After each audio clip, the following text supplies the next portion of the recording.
السلام علیکم ورحمۃ اللہ وبرکاتہ۔ بسم اللہ الرحمن الرحیم۔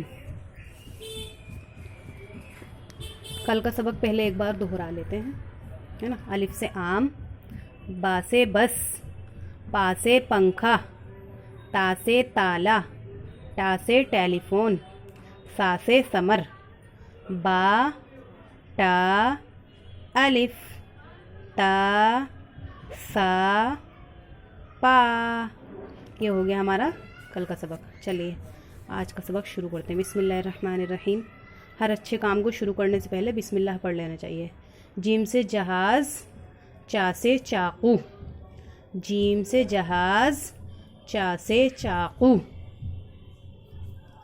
حا سے حرم، خا سے خربوزہ، حا سے حرم، خا سے خربوزہ، دال سے دوات، ڈال سے ڈبہ، دال سے دوات، ڈال سے ڈبہ، جیم سے جہاز، چا سے چاقو، چا سے چاند بھی آتا ہے، حا سے حرم، خا سے خربوزہ، دال سے دوات، ڈال سے ڈبہ،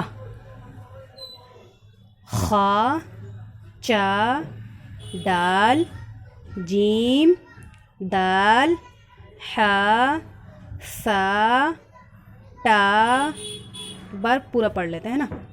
جیم سے جہاز، چا سے چاقو، چا سے چاند بھی آتا ہے، حا سے حرم، خا سے خربوزہ، دال سے دوات، کہیں پہ دال سے دیوار بھی آئے گا، ڈال سے ڈبہ، خا چا ڈال جیم دال حا سا ٹا۔ یہ ہو گیا ہمارا آج کا سبق۔ اپنے سبق کو زیادہ پختگی دینے کے لیے ہم پچھلا بھی ساتھ ساتھ یاد کرتے ہوئے چلیں گے، ٹھیک ہے۔ یہ بھی ہمیں یاد کرنا ہے اپنا پورا پچھلا یہاں تک، اور یہ تو ہے ہمارا آج کا سبق۔ انشاءاللہ دونوں چیزیں ہم یاد کریں گے، ٹھیک ہے۔ بہت آسان ہے، بہت زیادہ، انشاءاللہ، ہے نا۔ دیکھیے یہ جیسے میں با کی بتائی تھی نا آپ کو، با کی، پا کی، تا کی، ان کے سب کی شکل ایک جیسی ہوتی ہے، صرف کیا فرق ہوتا ہے ان میں، نقطوں کا دھیان لگانا پڑتا ہے۔ اسی طریقے سے دیکھیے جیم کی، چا کی، حا کی، خا کی، ان کی شکل بھی ایک سی ہوتی ہے نا بنانے میں، لیکن ان میں بھی کیا فرق ہوتا ہے۔ جیم کے پیٹ میں ایک نقطہ ہوتا ہے، چا کے پیٹ میں 3 نقطے ہوتے ہیں، حا کے اوپر کوئی نقطہ نہیں ہوتا، خالی ہوتا ہے نا، خا کے اوپر ایک نقطہ ہوتا ہے نا۔ کیونکہ کہیں پہ جب یہ جوائنٹ ہوئے آئیں گے دوسرے لفظوں میں تو یہ ایسا آئے گی، اتنی آدھی شکل بنی ہوئی۔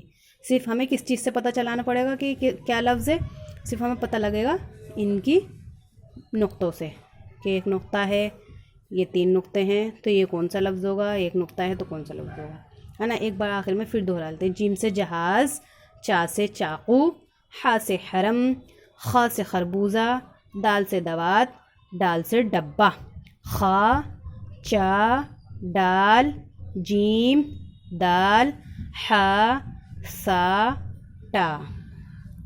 ٹھیک ہے، آپ یہ سبق اپنا یاد کر لیجیے گا۔ السلام علیکم ورحمۃ اللہ وبرکاتہ۔